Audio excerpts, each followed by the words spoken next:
Today, we're diving deep into the world of car engine oil. To clear up some widespread misconceptions that might be costing you time, money, or even your engine's health. I recently posted a video where I said you shouldn't stray from your owner's manual and use thicker oil to fix leaks or extend oil life. Man, did that stir up a storm in the comments. Many of you pointed out cases where manufacturers got called out for recommending improper oil viscosities. We're going to tackle that controversy head-on, debunk 5 common engine oil myths, and throw in a fun trivia question about the W in oil viscosity ratings. Spoiler alert, you might think you know it, but you're probably wrong. So, grab a seat, and let's get started. Let's kick things off with a big one. The idea that once you switch to synthetic oil, you can never go back to conventional oil. This myth has been floating around for years, and it's just not true. Synthetic oil is chemically engineered to perform better under extreme conditions, but at its core, it's still oil, compatible with your engine's internals. It doesn't permanently alter your engine's components or create some kind of dependency. Some folks worry that switching back might cause issues, because a bit of synthetic oil might linger and mix with conventional oil. Here's the thing. Oil companies actually sell semi-synthetic blends that combine both types, so mixing isn't a problem. These blends are designed to work seamlessly in your engine. Another angle of this myth is that synthetic oils aren't suitable for older vehicles. This idea likely stems from the early days of synthetic oils, back in the 1970s and 80s, when their formulations could sometimes interact poorly with older gasket materials like cork or paper. Those gaskets could swell or degrade slightly with early synthetics. But modern synthetic oils? They're formulated to be compatible with all engine types, old or new, with advanced seal conditioners to prevent leaks. So, whether you're driving a classic muscle car or a brand new sedan, synthetic oil is perfectly fine to use. Next up, the myth that you have to use the car manufacturer's branded oil to avoid voiding your warranty. This one's a favorite of dealerships because it funnels you into their service bays, where they charge premium prices for official oil. But here's the truth. A federal law called the Magnuson-Moss Warranty Act protects you. It says manufacturers can't void your warranty just because you used an aftermarket oil or did your own maintenance. The catch? The oil you use must meet the manufacturer's specifications for viscosity and quality, like 5W30 or APISN standards. You also need to stick to the recommended oil change intervals, say, every 7,500 miles or 6 months. If you're doing your own oil changes, documentation is your best friend. Keep receipts for the oil and filters you buy, and log the date and mileage of every change. Dealerships can be tough when it comes to warranty claims, especially if you're not using their services. Solid records shut down any arguments they might try to make about improper maintenance. A quick tip. If you're dealing with a third-party warranty, not from the carmaker, double-check their fine print. Some of these companies have stricter rules, and you don't want to get caught off guard. Here's a myth that sounds amazing but can trip you up. Some oils claim you can go 10,000 or even 20,000 miles between changes. On paper, this is true. Modern oils, especially high-quality synthetics, are engineered to last much longer than the oils of yesteryear. But there's a big asterisk here. Those extended intervals usually require a high-capacity oil filter rated for those distances, and they assume ideal driving conditions. What does that even mean? There's no universal definition, but it typically implies steady highway driving with minimal stop-and-go traffic or extreme temperatures. The real issue is that most drivers don't live in this perfect world. Cars develop small oil leaks over time, And even new engines burn a tiny amount of oil during normal operation. If you're not checking your oil level regularly, a small leak or normal oil consumption can leave your engine running low, which is a recipe for serious damage.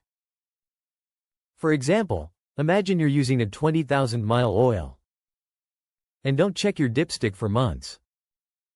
A minor leak could drop your oil level by a quart or two, and by the time you notice, you're risking engine wear or even catastrophic failure. Even if you're diligent about checking your oil, long intervals can still be risky if you're not topping off as needed. My advice? Stick to shorter intervals. Say, 5,000 to 7,500 miles. Unless you're absolutely religious about monitoring your oil. For most of us, it's safer to change the oil more frequently than to push the limits with these extended life claims. This one's especially relevant for those of you in colder climates. The belief that you shouldn't drive your car until the engine is fully warmed up. The logic makes sense. Cold oil is thicker and doesn't flow as well, which can strain your engine. But modern engines and oils have changed the game. Idling your car for 10 or 20 minutes to warm it up in freezing weather is actually less effective than you think. Today's engines are so efficient that they can take forever to reach operating temperature just sitting there. And idling for too long with cold oil isn't great for your engine anyway. Instead, here's what you should do. Start your car, let it run for 30 seconds to a minute to get the oil circulating, then drive gently. Light driving, like keeping the RPMs low and avoiding hard acceleration, warms up the engine faster than idling.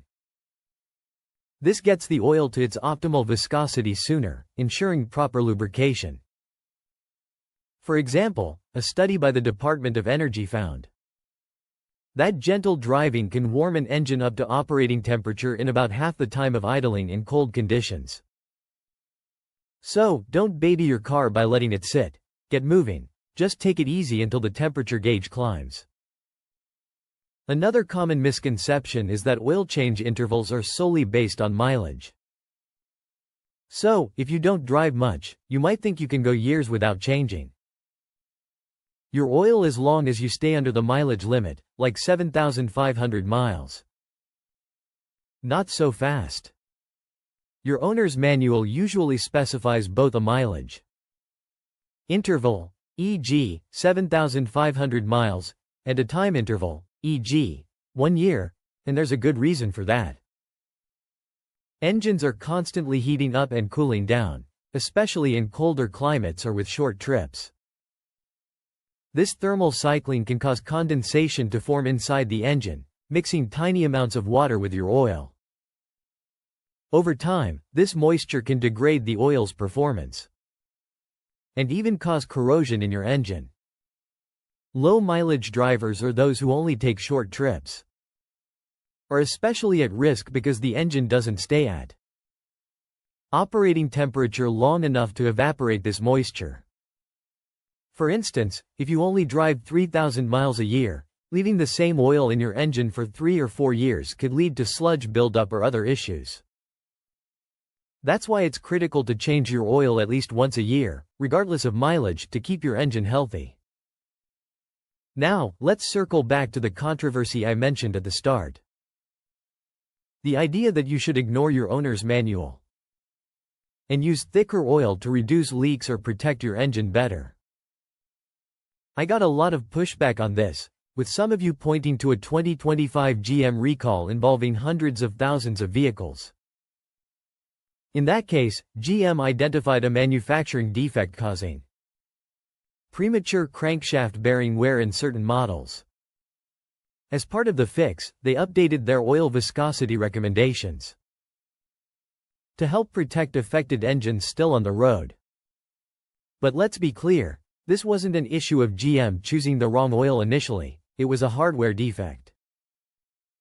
The updated oil recommendation was a band-aid to mitigate damage, not proof that thicker oil is always better. The truth is, modern engines are precision machines with tight tolerances.